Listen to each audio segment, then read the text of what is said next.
My name is Sue. I work at the Whitby Public Library. Thanks for joining us to watch this video on mindfulness, self-compassion, and well-being.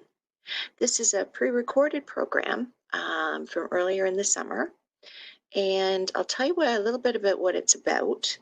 The intention of this program is to explore what mindfulness is and also what it is not.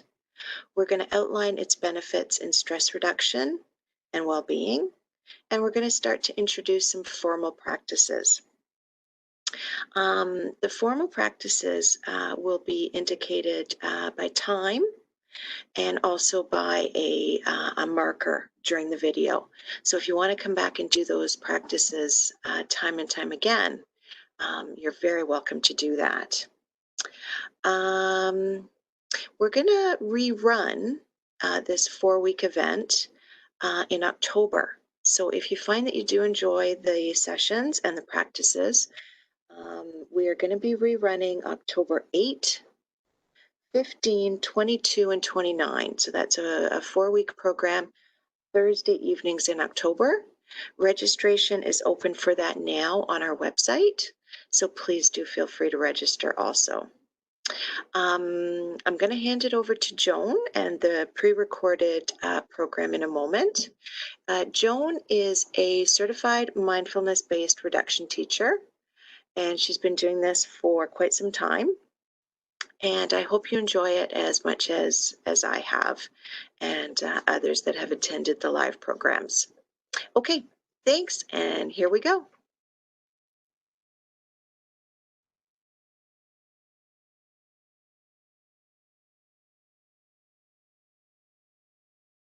So let's begin by a settling practice, and then I'll expand a little bit on what we're going to do tonight. But a warm welcome, and pleased that you're here.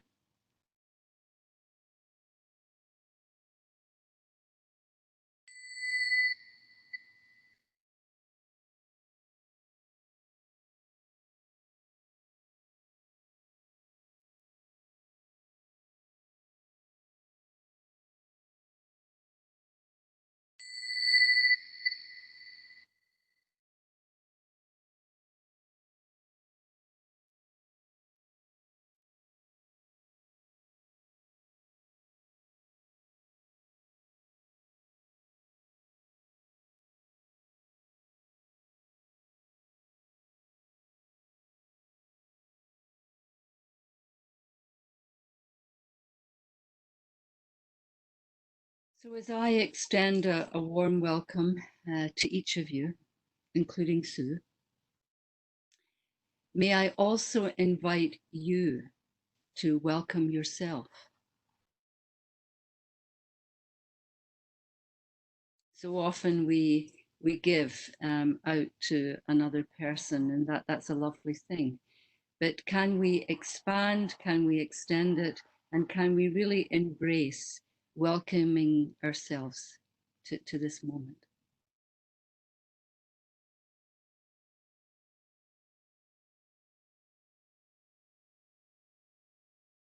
And again, noticing what you're aware of, noticing what's there in this moment for you, as you're inviting yourself to be here, to settle.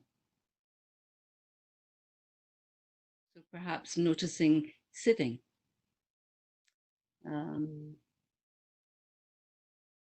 noticing what thoughts are percolating for you.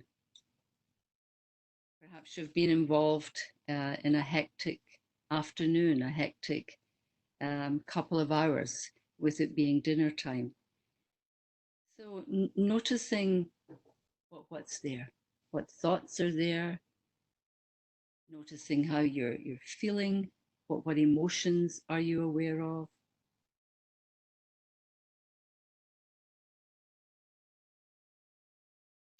And noticing any sensations that are showing up for you in this moment. Maybe inviting a very brief scan.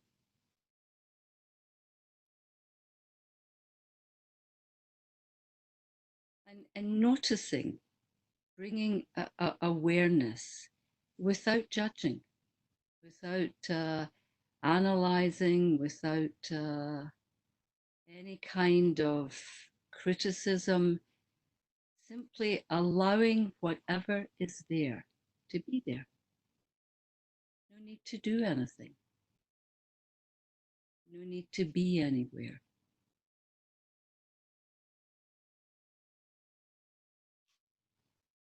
This invitation is one of self focus, self care. We're inviting ourselves to be interested in what's present, because we're constantly doing, constantly attending, perhaps to others. So as we're inviting ourselves to settle, we're inviting ourselves to tune in to how you are right now.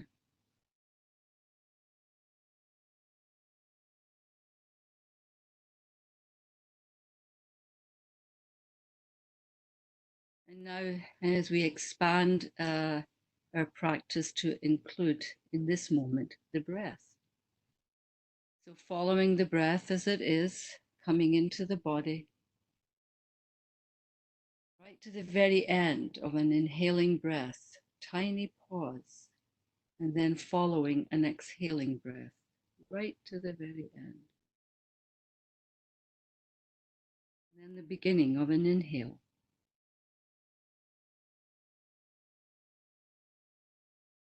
Tiny pause, and the beginning of an exhale.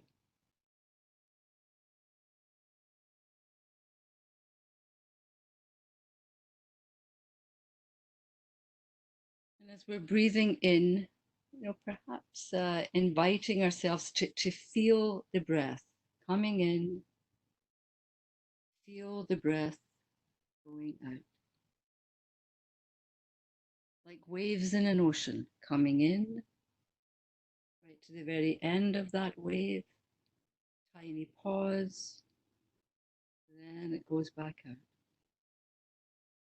Tiny pause, comes back in.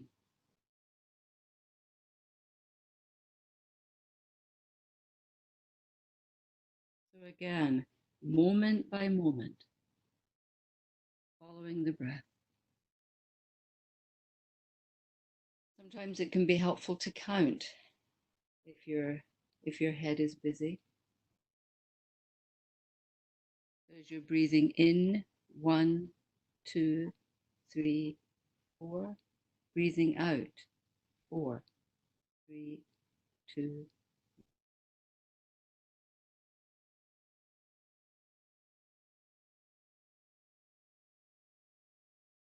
We're pulled away because of sound or a distraction of some nature. That's okay. You just gently come back to the wave of the next breath, coming in and going out.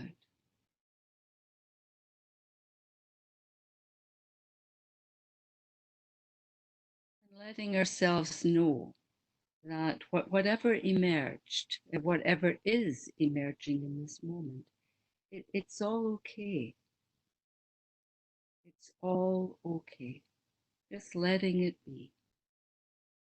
So breathing in and breathing out.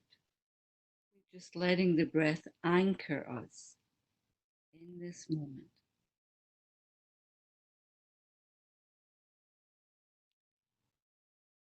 So as you're breathing, as you're following the breath, coming in and out, just for a few more moments, I will read a very short poem. Starting here, what do you want to remember? How sunlight creeps along a shining floor? What scent of old wood hovers? What softened sound from outside fills the air? Will you ever bring a better gift for the world? and the breathing respect that you carry wherever you go right now? Are you waiting for time to show you some better thoughts? When you turn around, starting here, lift this new glimpse that you found. Carry into the evening all that you want from the day. This interval you spent reading or hearing this, keep it for life. What can anyone give you greater than now, starting here, right in this room, when you turn around? Starting here, what do you want to remember?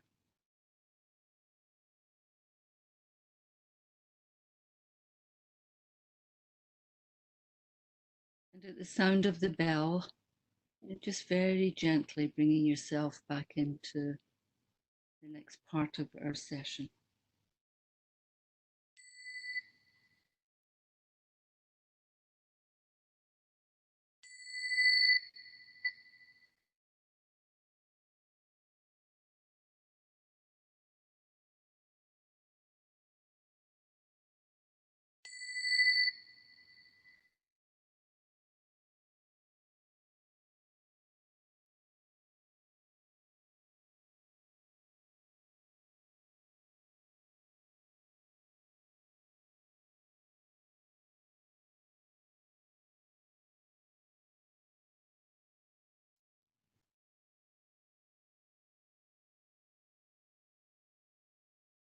So it's always an interesting exercise to pause after a practice.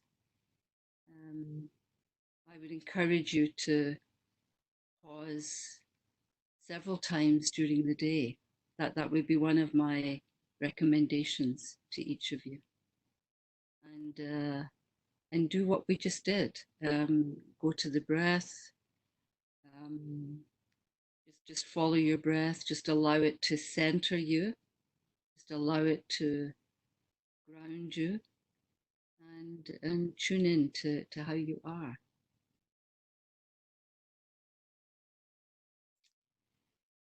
So tonight, I will do, as always, the two practices. So in a little while, I'll do a practice that will integrate each of the practices that we've done from week 1 and week 2, week 3. So it will cover awareness of breathing, a little bit on posture, and we'll go then expand into the body, not a detailed body scan, but a brief one, and will include sounds and thoughts. And then I'll do a kindness practice. I'll do again a variation on the kindness, loving kindness for others, but also for yourself. And I probably, if unless there's any questions that you want to ask me, I will.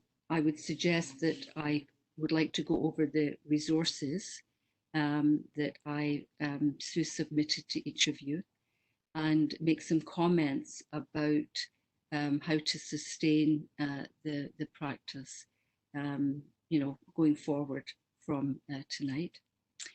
Would really love to get some feedback from you, not necessarily tonight, but perhaps in the days to come. The program is going to be repeated at some point in the fall.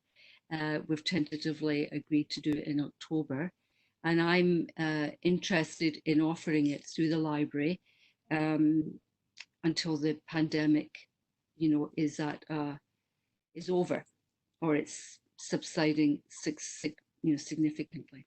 So I want to offer a way of coping with stress during this time, utilizing the public library services. So I'm going to reiterate that it's helpful to, once Sue gets it up on the library's YouTube, to really encourage that you practice. So I've just got my little agenda that is keeping me straight here. My recommendation to each of you is that to try to practice 5 or 6 days a week, even if it is 5 minutes. That is what I would recommend. So the research is still not conclusive about how long you need to meditate to get the benefits in terms of the neuroplasticity that is being now talked about. But one thing they are clear about is the importance of consistency. So I always say that the more you practice, the more you're going to benefit. But you know, we've done a 4-week program, and the sessions are shorter. Most sessions, if you do one of the mindfulness-based programs, is at least a minimum of 2 hours to 2.5 hours for 8 weeks. So that this is for best describing, it's an introduction to what mindfulness can offer. So that would be my recommendation: is to use a practice, perhaps using the breath, perhaps listening to some music, softer, gentler music, as a way of calming. So we're trying to find ways of calming ourselves, quietening ourselves when stress is rising and our bodies are getting hyper aroused. We're trying to ways to keep ourselves calm. When we're calmer, we make better decisions. We are more open to relaxing. We sleep better. Our digestive system works better. We know all these things. These things have all been well researched. So our self-esteem gets enhanced because we are more tuned in to what we need. And I mean, I would say this to both men and women, but I mean, obviously, I've got a bias towards women, in the sense that, you know, women are multitaskers. I mean, they're constantly doing a huge amount of stuff. And that's a generalized statement for sure. But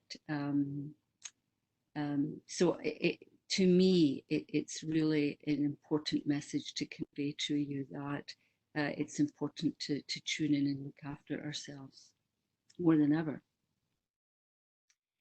I'm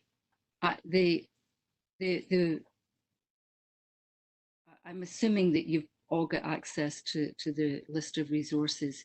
So the two things that I would add under books would be that I would highly recommend reading anything by Dr. Rick Hanson. And he is someone that is a clinical psychologist as well as a Buddhist teacher. And, you know, his writing is so inviting. And any podcast, anything you can listen to that he has written, I would highly recommend. His latest book is looking at pillars. What are the pillars of well-being? And again, very, very readable material. And the other would be the under Tara Brach, who she's written 2 bestsellers. Her third one is on radical compassion.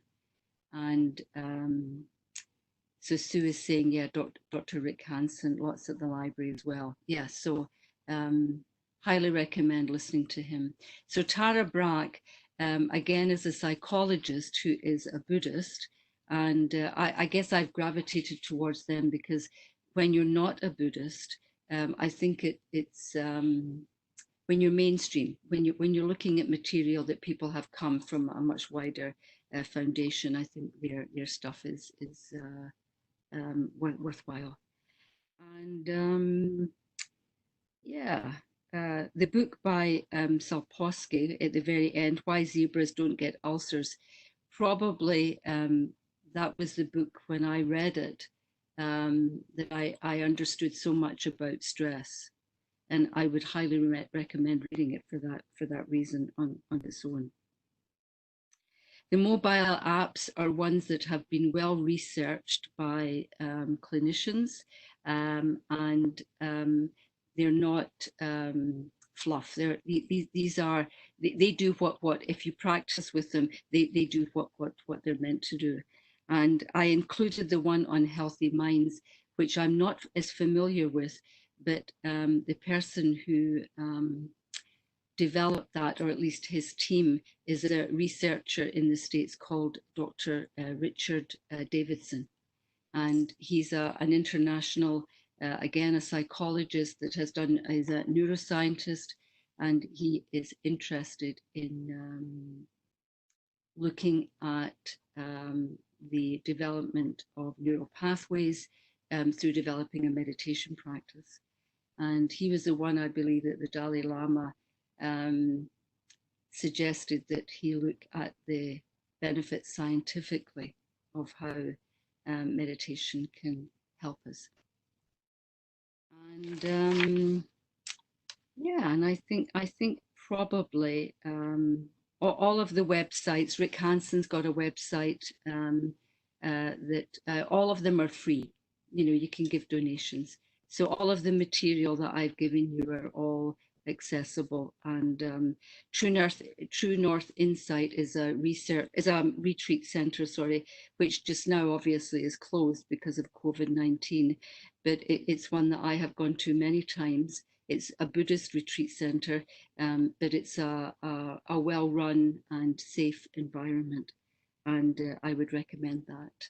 They run weekends and week-long retreats.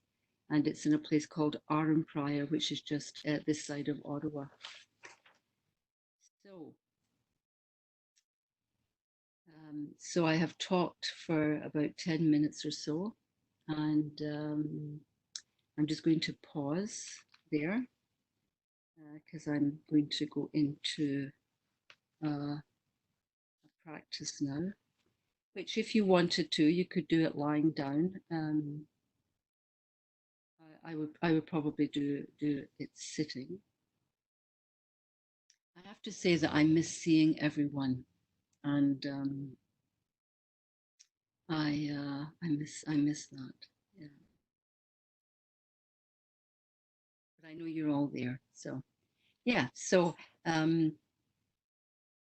it's important when you're establishing yourself to sit for a while, or some of you might decide to lie down, that you might, depending on where you are, you always want to have a pillow or a blanket. I mean, I don't need that just now because it's quite warm up here, but if I was down in the basement, I would definitely have a blanket, because when you're sitting or lying down, your body loses quite a bit of heat. And I might need a bit of support in my lower back, perhaps. So these are important aspects for you to consider when you're going to be sitting or lying down. It's important to be comfortable, and it's important that you tune into what your body needs. So sometimes people need support in certain parts of their body, and that is totally acceptable. So make yourself do what you need to do to be at ease.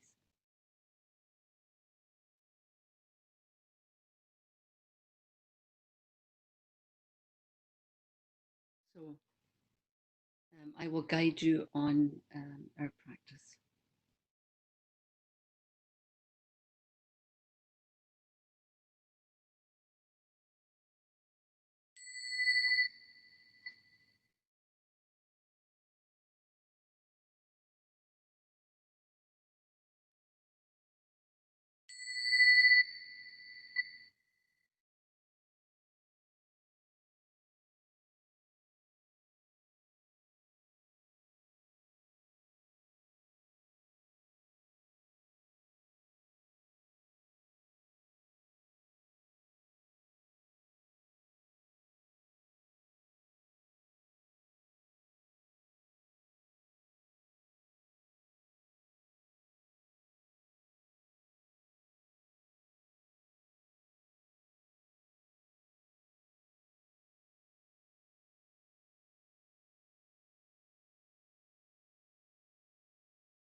bringing awareness to posture,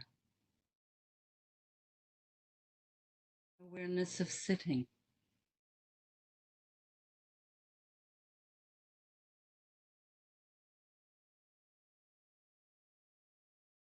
Or if you're lying down, awareness of the body having contact with the surface. The floor, feet are planted on the floor.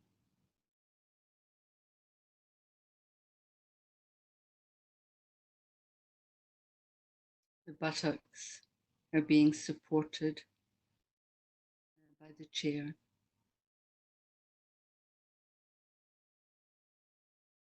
The spine is straight, but certainly not stiff. You don't want it to be too stiff. So whatever instructions I give, if you're lying down, if that's your choice, may I suggest that you convert what I'm saying, if that's the case, to lying down. So right now we're feeling the body either lying down or sitting.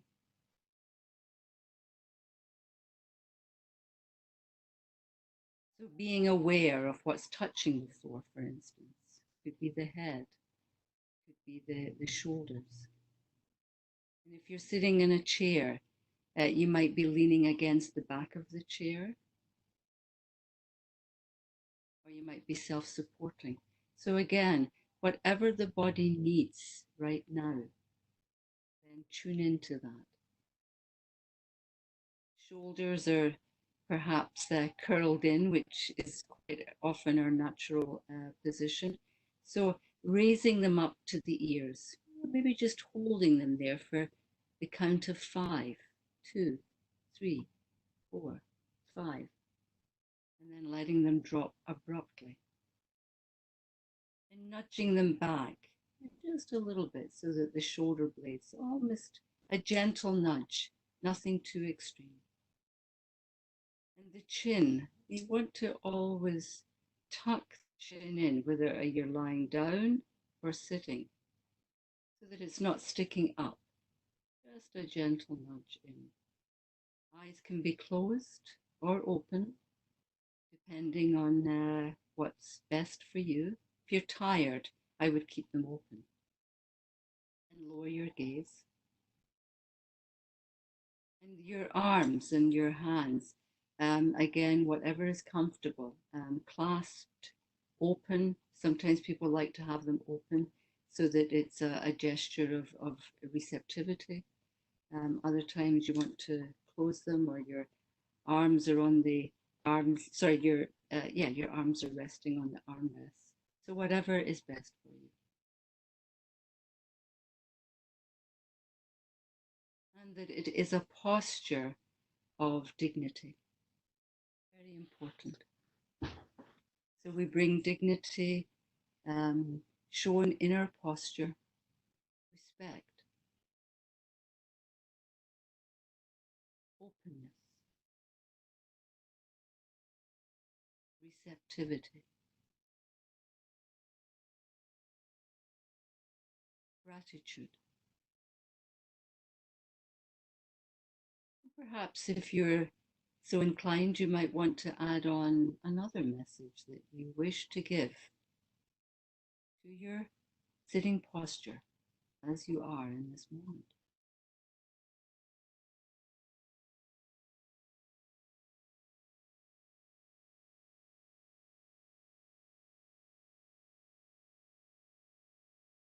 And now widening our awareness. So we're widening it to include the breath. And we're inviting ourselves to follow the breath as it's coming into the body and as it's leaving the body.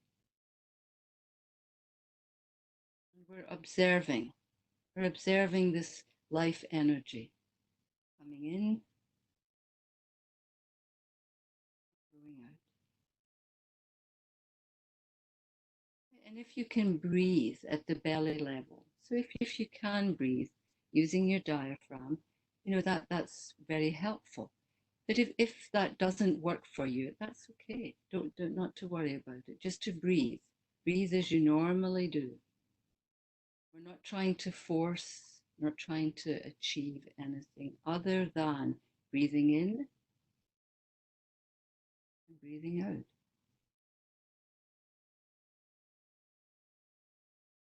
We're observing this repetitive cycle coming in, a silent pause, and it goes back out.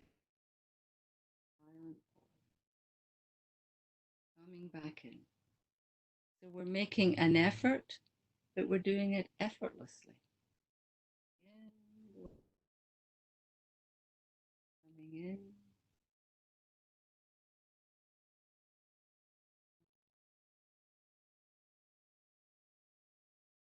As you're observing, you might want to, in a way, nudge yourself to feel the breath. So we want to feel the sensations of breathing. So does maybe your belly rises, maybe your chest rises, maybe you notice your lungs filling up, the rib cage expanding, contracting as you breathe out. So we're inviting some playfulness. We don't need to be, tight with ourselves. Playful, be playful. It's a lovely thing to do with kids. Um, right, a baby. You watch a baby breathing, their whole belly comes right up, expands, it contracts. So this is what we're trying to do as adults, right? We tend to start to think, so then we don't breathe quite so easily.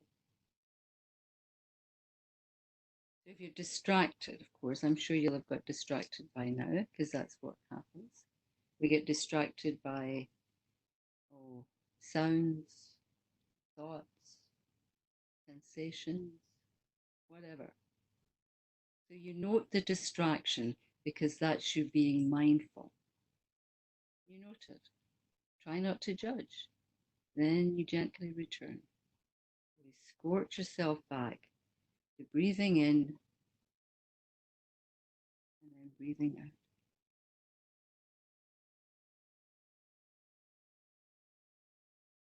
This is the key. Returning to an anchor. And we work with breathing, following the breath. Is it smooth? Is it ragged? Is it deep or shallow? Is it short? Is it long? You play with it a little bit. You're bringing curiosity to how it is. Maybe it keeps changing, right? Maybe you feel it one time at the chest. Maybe another time you notice your nostrils being warm.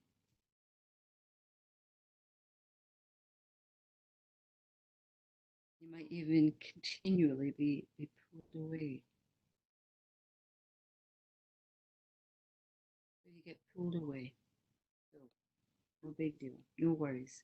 It is our reaction to being pulled away that we have to be perhaps curious about, right? We can be critical. We can think, oh, this is, what am I doing? This is hard. So you try to soften around your distraction. And then you just gently, just gently. Gentleness is good. Bring yourself back to wherever the breath is and continue. Knowing that the breath is always there, truly a stabilizing influence in your life. And boy, do we ever need those things these days. So it's stabilizing. That's why it's a wonderful thing to teach kids. Go to the breath, follow it evenly, naturally. And if we keep practicing, we can access this as a wonderful, wonderful resource. So we're now inviting ourselves, we're going to expand. And again, we're going to move to another part of our experience, which is the body. So we're moving to include the body. So the breath is there. Go to it any time you want. You might even want to stay there. So you can choose. But this breathing body. So you're observing in the body now. That's your primary focus. Where do you notice your breath? Sometimes people can notice it in their back. They notice it maybe in their throat. So again, we're training ourselves not to judge. We're training ourselves to be curious, to be interested.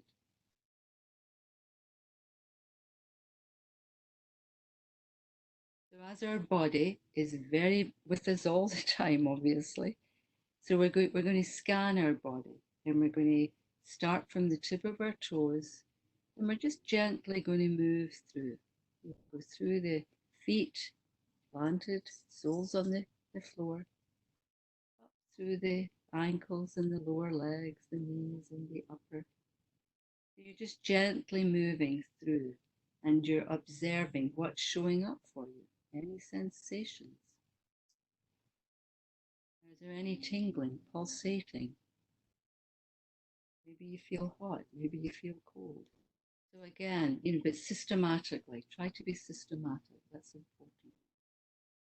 So we come to the hips, maybe expand to the pelvic area, the buttocks. Go up to the back, maybe the lower middle, or the spine, right? Then maybe you might want to move around to the front, through the whole of the upper front torso. And observing, pausing every so often. So let me pause for a moment and you can check in, tune into yourself. Is there anything that's tight, tense?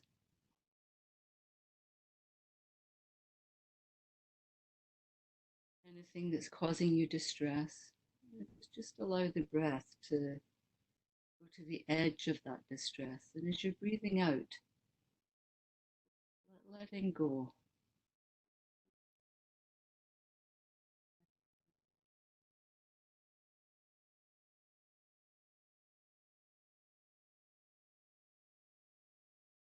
You observe what that's like, by the way. Again, just linger. If something needs to be let go of, because often we hold something in the body, you just let it go. Linger there. Maybe you need to do it again.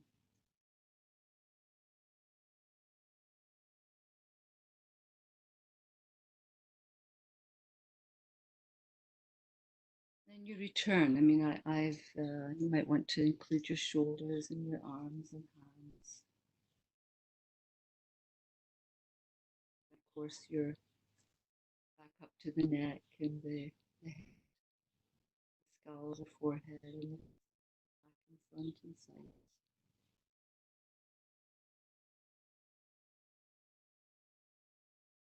And observing whether it's pleasant, unpleasant, neutral.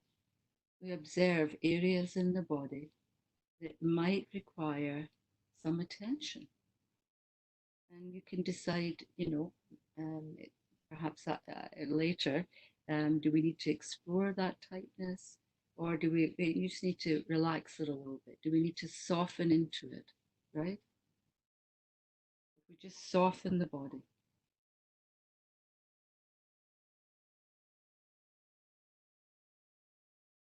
letting go.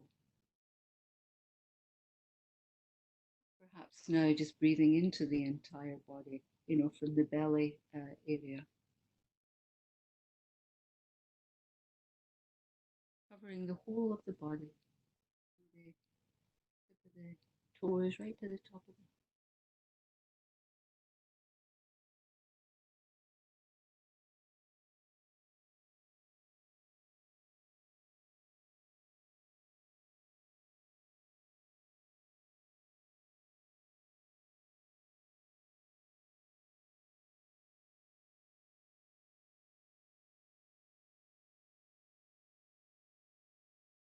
Remember, we don't need to be anywhere.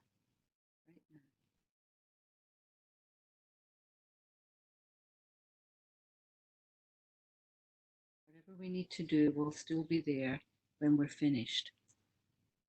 So it's this training our attention, focusing on what we can do in this moment for ourselves. And what do we have control over right now? We have control over what we're doing right now.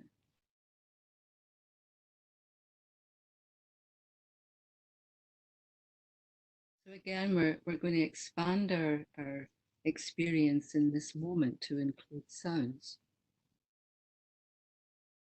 So we're a little bit of the breath, a little bit of the body. They're all there, of course, right? So you can go back to them at any moment in time. But we're now including sounds because sounds are really are always, they're always there. So we're activating hearing, our sense of listening, hearing whatever sounds are there. So we're each in different spaces. So there are some sounds, perhaps. Can you hear sounds that are near in the room? Some sounds that are in the room, but they're further away. Some sounds that are high, some that are low. So again, we're not thinking. This is a significant distinction. We're moving towards the senses of listening, mindfully listening. Some sounds perhaps are pleasant, maybe some are unpleasant, some are neutral. Maybe there are spaces in between the sounds in the room. Maybe you can hear your breath.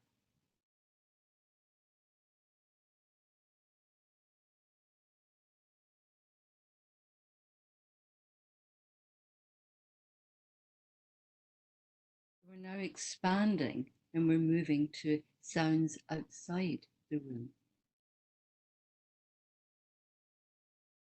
Perhaps, there's a sound from a particular direction, maybe a TV, maybe a radio. Maybe there's traffic.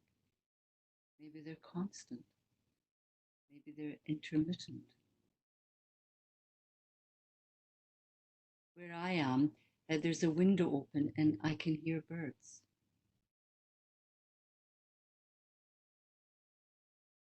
I can hear a bit of wind.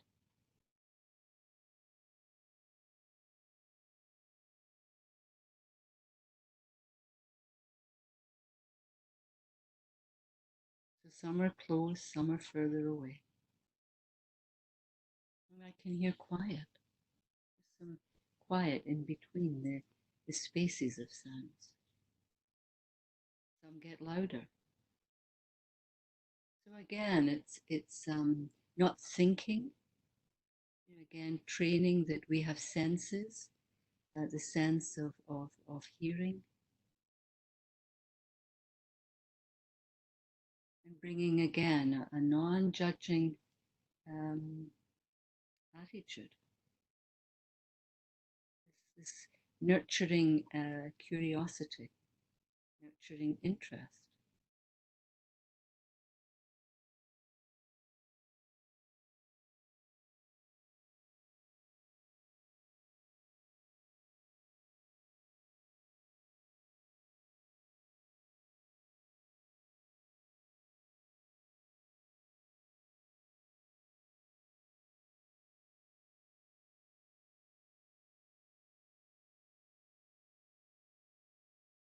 Now inviting ourselves to be aware of thoughts.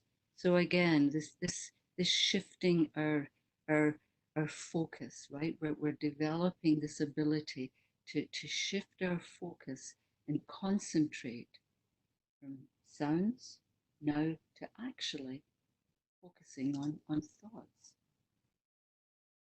And bringing awareness to what thoughts are present and being aware, right? You're transitioning from one to the other. So yeah, what thoughts are you? What thoughts do you notice right now? So perhaps thoughts about thoughts, perhaps a moment of no thoughts. Maybe there's lots of thoughts, lots of chatter. Our minds are certainly they're pretty busy, I would say, right? Thousands and thousands of thoughts in a day for sure. So is there a theme? Again, exercising this quality of interest. Yeah, what thoughts are there?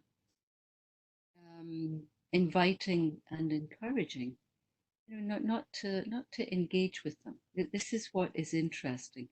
It's to cultivate not engaging.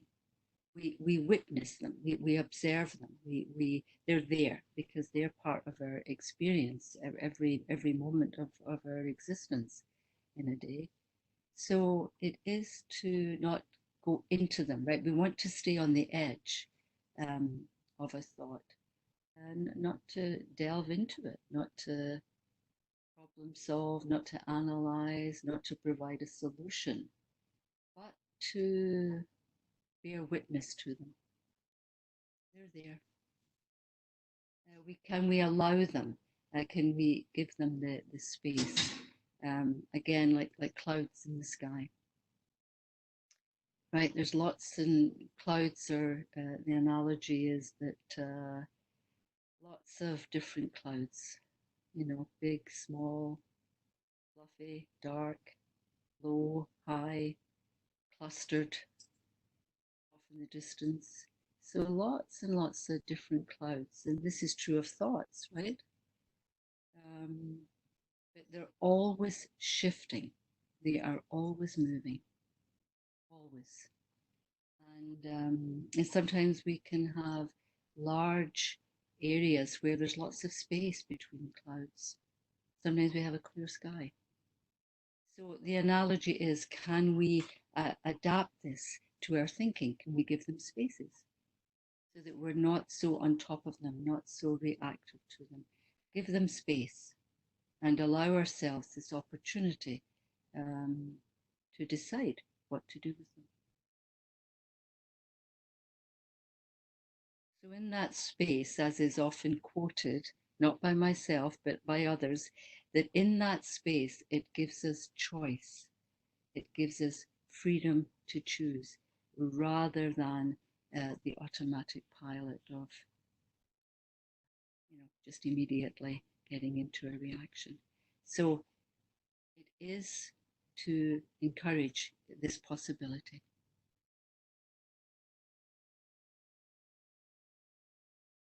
And this might be true as we expand into how we experience our emotions.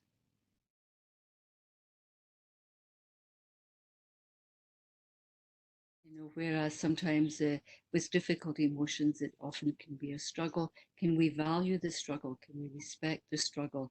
Can we understand that there may always be some shifting in that regard?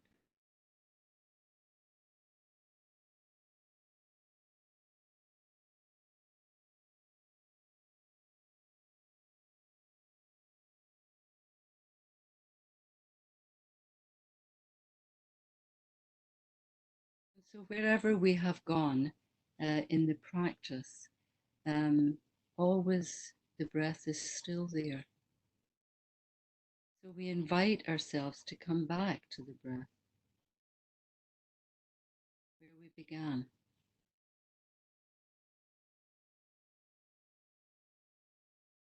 Understanding that, again, wherever you go in your experience, the breath is always there, solid, stable, available.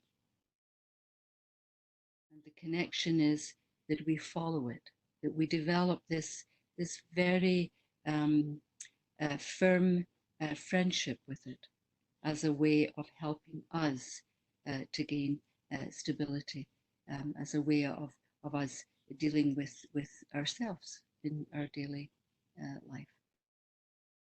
So let's just follow the breath where we began.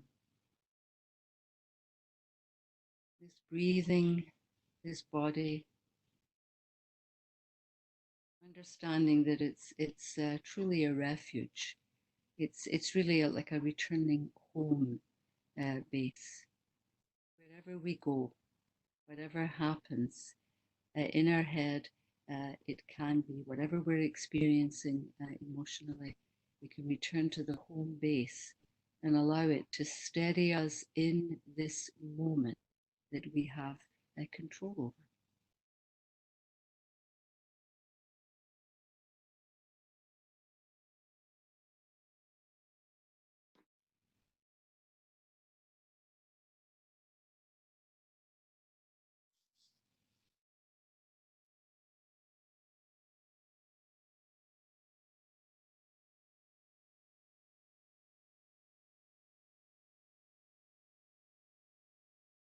Perhaps observing what it's like when there's no instruction, open space.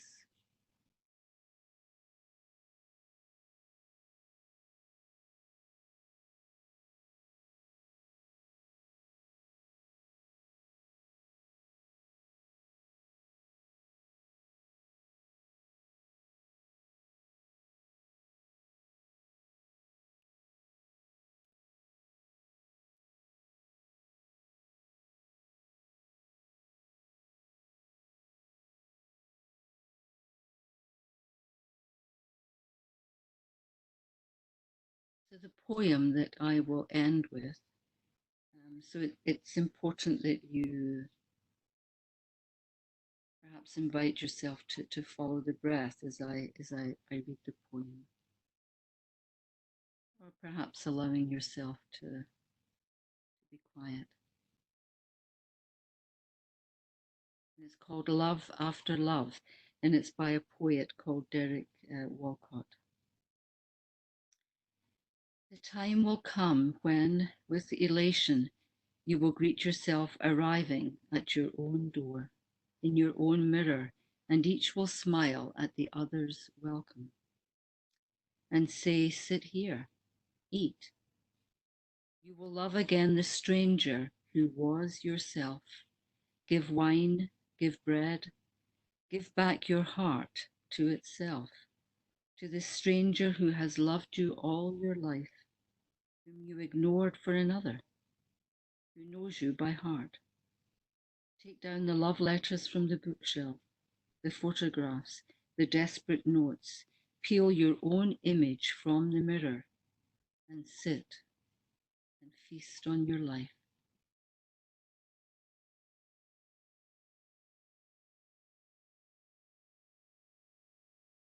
So I'll read that once more. So it's called Love After Love. The time will come when, with elation, you will greet yourself arriving at your own door, in your own mirror, and each will smile at the other's welcome and say, "Sit here, eat." You will love again the stranger who was yourself. Give wine, give bread, give back your heart to itself, to the stranger who has loved you all your life, whom you ignored for another, and who knows you by heart. Take down the love letters from the bookshelf, the photographs, the desperate notes. Peel your own image from the mirror. Sit and feast on your life.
Yeah, so you might want to share some reflections in the chat section.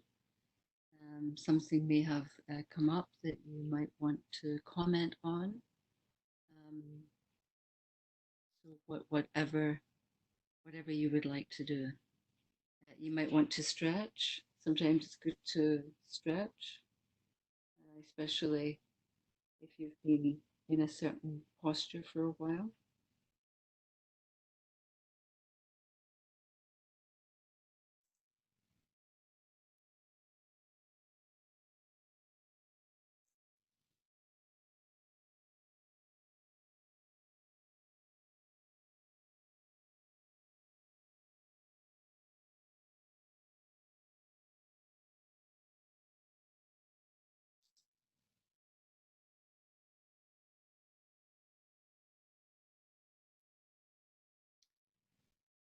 Yeah, um, so I don't.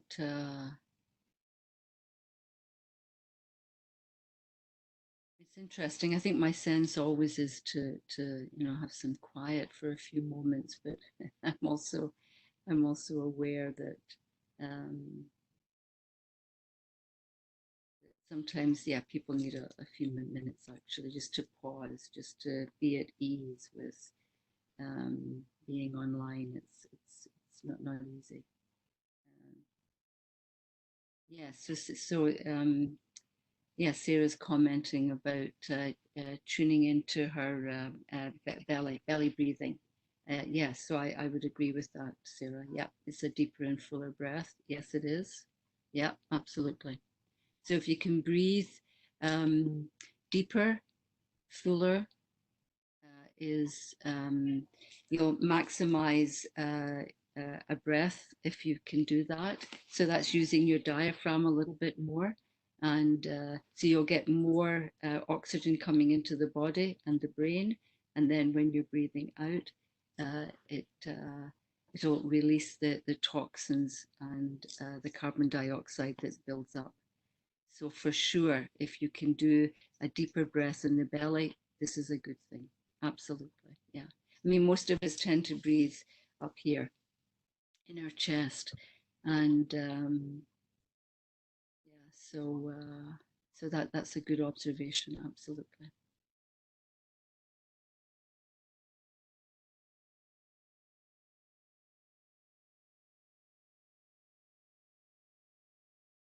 Yeah, I often think that the description or the picture of a baby breathing um, is one that adults lose that well, typically we lose it, right? So you see a baby, the whole body almost kind of comes um, through an inhale, right? Widens and then contracts. So I mean, when we start to think, then we start to lose, I think, that ability just to do a deeper breath. So I would highly encourage the idea of doing some regular breath work. Um,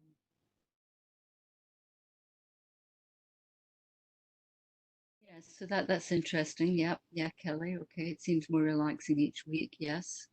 Yeah, I wonder why that is. Yeah. Um, yeah, I mean, I think that's perhaps something to do with practice. Yeah, you're more engaged, right? In a process then. Um, yeah, and it's easier to tune into your racing thoughts. Yeah, yeah. Um, Yeah, I think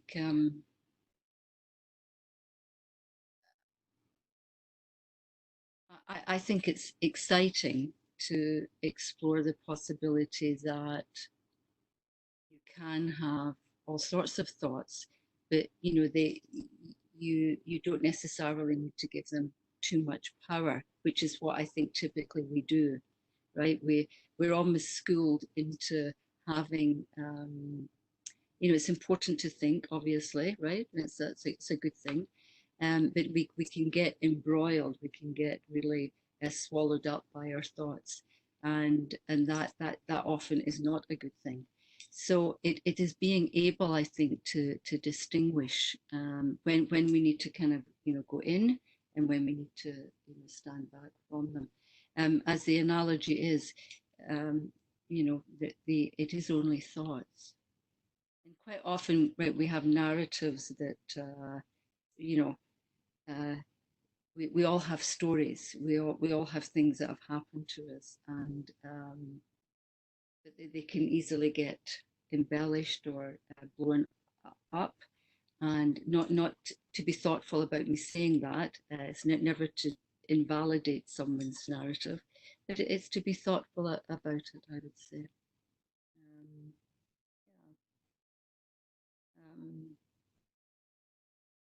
Yeah, my own experience has been, by the way, that um, in developing a practice, I move around, by the way, with sitting in silence to needing guidance. I move around with that all the time. So sometimes when I'm stressed out, I need guidance. I need someone to help me, quiet and still myself. And then other times I'm not as stressed out, and I can just sit in quietness for a while. Um, Yes, I would agree with that. Yes. So yes, I don't know who has written that, but that during this time, yeah, self-isolation at home and physical distancing, it's nice to be a part of a like-minded group. I could not agree more. Yeah, yeah, yeah. I mean, I'd like to see you all, but yes, I agree. Yeah, no, it's a support. It's support, right?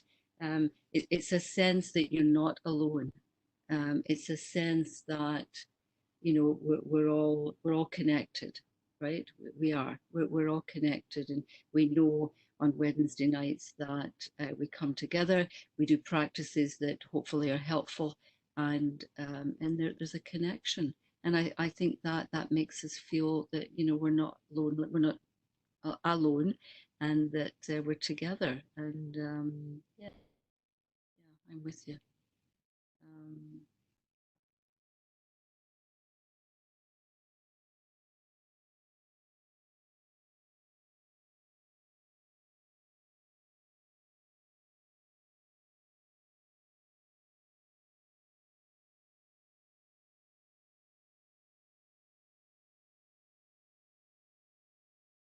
Maybe out of this program, you might be interested in making some comments about what was helpful.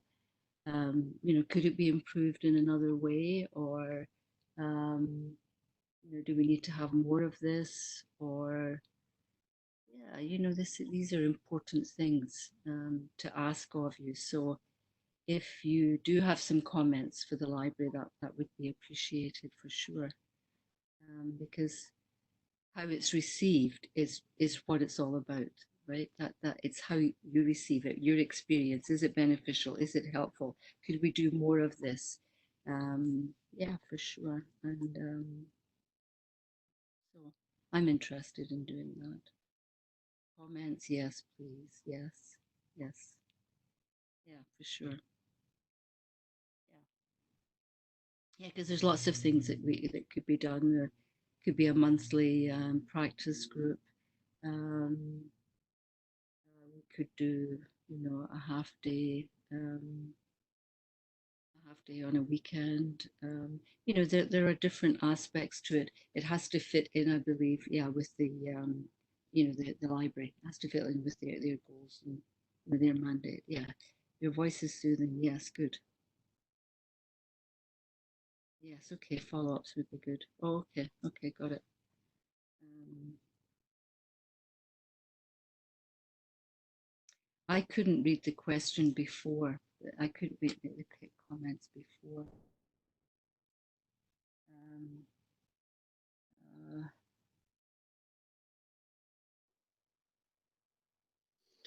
Joan, is it the one that said, I find some guided apps can lose my attention that you could yes. read? Yeah, I've just found it actually. Okay. Yeah, so that's good. Yeah, no, I'm with you. Yeah, I know it's interesting. I wonder which guided apps those are. Um, the one that I personally use is Calm, and I'm interested in using Healthy Minds because I like Richard Davidson. He's the real deal, right? You have to get to people that are the real deal. The other one that I used was Headspace, although I've stopped using that. But my brother-in-law uses Headspace. He's really committed to that. And I'm trying to think. There's another one that I have a friend. I think Stop, Breathe, and Think, or is it Stop, Breathe, and Listen? She's committed to that one.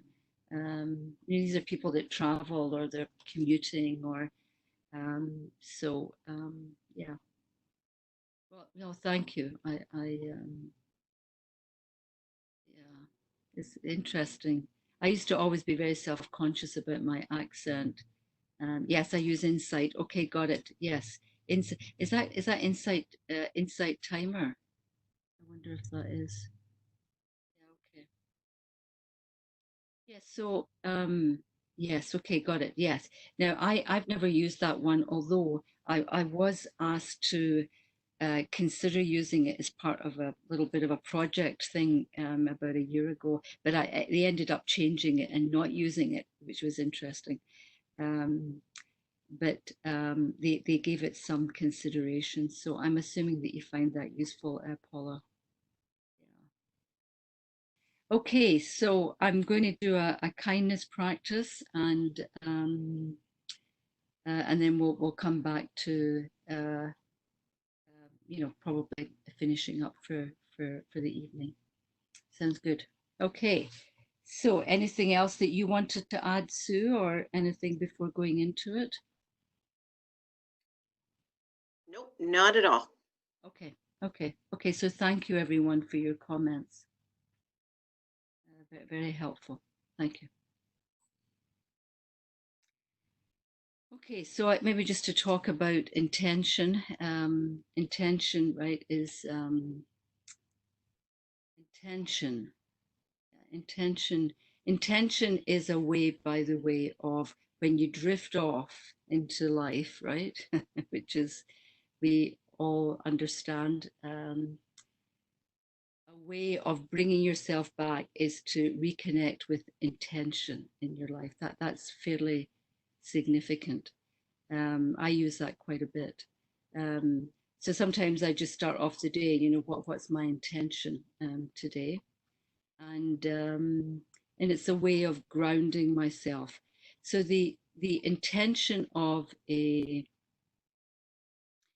kindness practice is to is again to rekindle within ourselves. It's to cultivate qualities within ourselves to help tune into being friendly with ourselves and therefore with others. So the theory being that as long as we can be kind and soft and gentle with ourselves, this will just naturally wave out to kids, spouses, friends, family, and so on. I mean, there's always going to be challenging people in our life where that isn't quite so easy to do, and that requires perhaps another perspective of work. But certainly, well-being, I think, is about cultivating more softness and kindness and more friendliness towards ourselves. We're often far too critical and too hard, and always kind of uh, it's not good enough, or we should try harder, or you know so we really need to move these messages away, and we need to bring encouragement and support and friendliness to ourselves, and we'll probably be a lot happier. Okay, so the intention is to foster this within ourselves.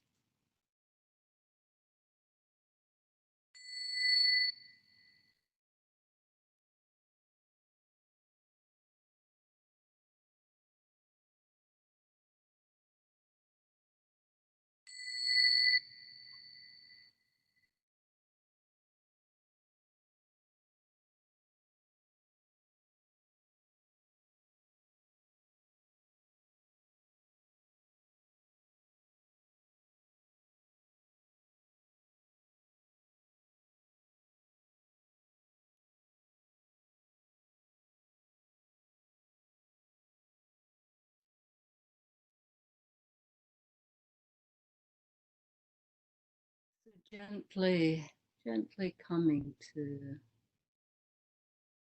sitting,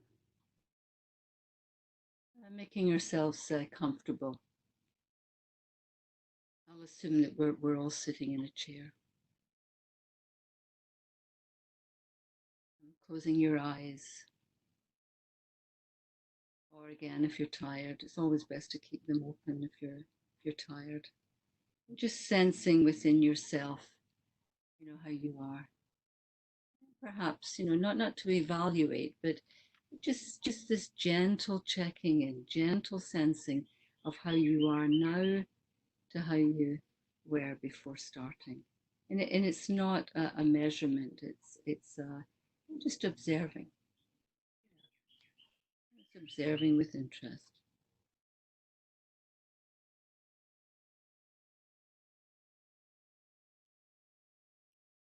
And perhaps noting that it's not the final session and we are going to meet again, and that there is going to be this ability to do a little bit of practice.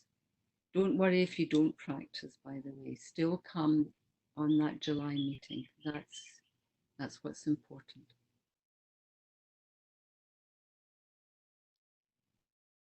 This just checking in with oneself, perhaps following the breath as a way of again centering ourselves in the moment.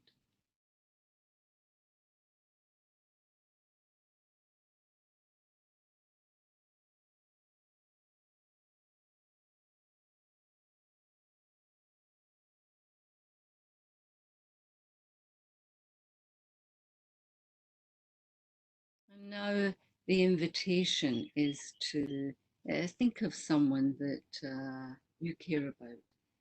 And, there are different types of love, but maybe someone that you love a lot, care about. So in your mind's eye, it's often very helpful if you bring to mind, the facial expressions, maybe how they were dressed the last time you saw them, or just a clear picture um, of whoever this person is. And again, loving kindness is about, really opening your heart, opening a piece of your heart to this person, um, and letting them know, may you be safe and protected. May you be safe and protected. May you be healthy and strong. May you be healthy and strong. And may you be truly happy.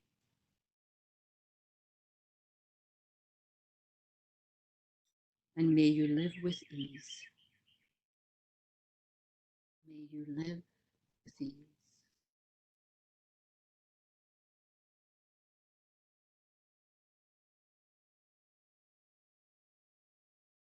And now you're going to picture a second person, again, that you care about. So a person that's important to you. And you're going to express again heartfelt statements, messages of the same good wishes and intentions toward them. May you be safe and protected. May you be healthy and strong. May you be truly happy. And may you live with ease.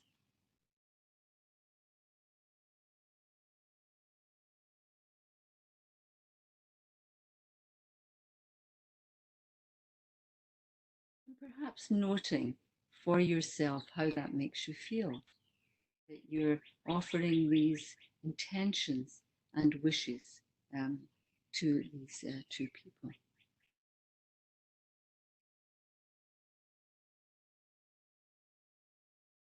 So now you're expanding and you're imagining these two people that you have selected, whom you love and care for, are going to offer you their loving kindness. So they're going to be, you're going to picture how they will look at you with their care, with their concern, with their love, as they say to you, may you too be safe and protected. May you too be safe and protected. I mean, you might even want to picture being in the center of these two people, so that you're really engulfed in may you too be safe and protected.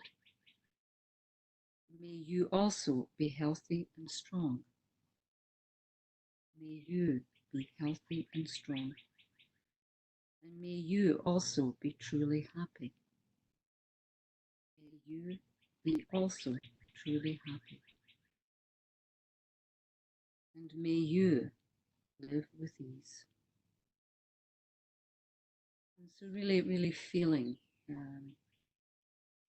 these heartfelt, loving, caring messages from them to you.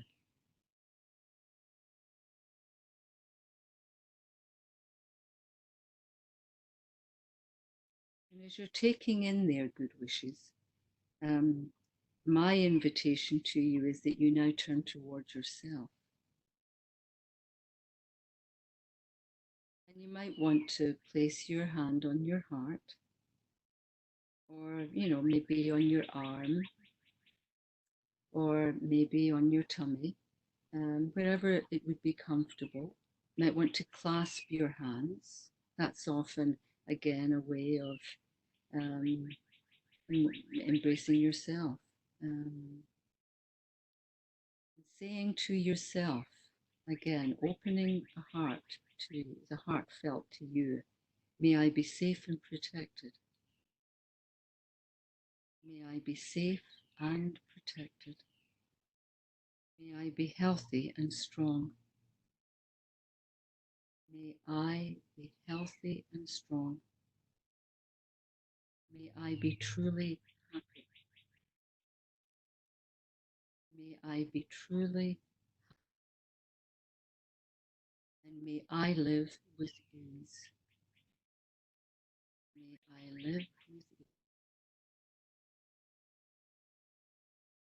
So, soaking these messages, good wishes, heartfelt intentions to yourself, soaking them in right to the very core, right to the very, bones, soul of yourself. Um, Now think of yourself as a beacon, um, just spreading the light of kindness, almost like a bit like a lighthouse around your community. So, I mean, it could be the community that we live in, it could be all of Whitby, it could be a smaller version of that. So I'll leave that up to you to decide how far, how small, whatever you wish it to be. And just again, conveying to your area, your community, I'm going to say all of Whitby for me, may all beings far and near, all beings young and old, in every direction, be held in great loving kindness. May they all be safe and protected. May they all be healthy and strong. And may they all be truly happy. And may everyone live with ease.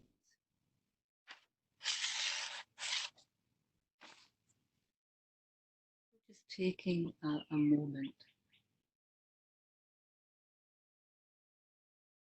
this moment.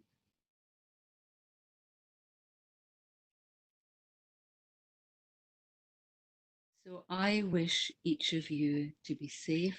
I wish each of you to be healthy and full of well-being, and that you all, each of you, live with ease.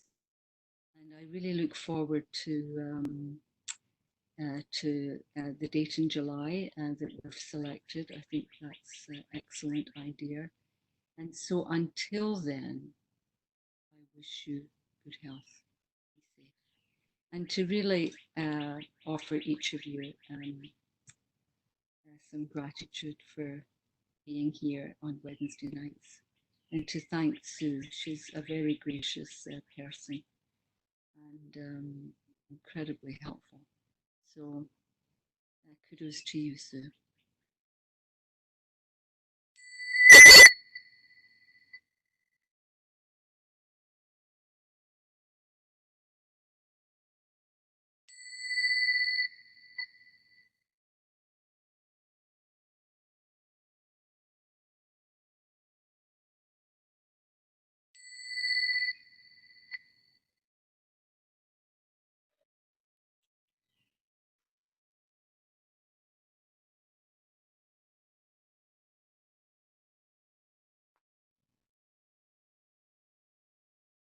So, thank you, everyone.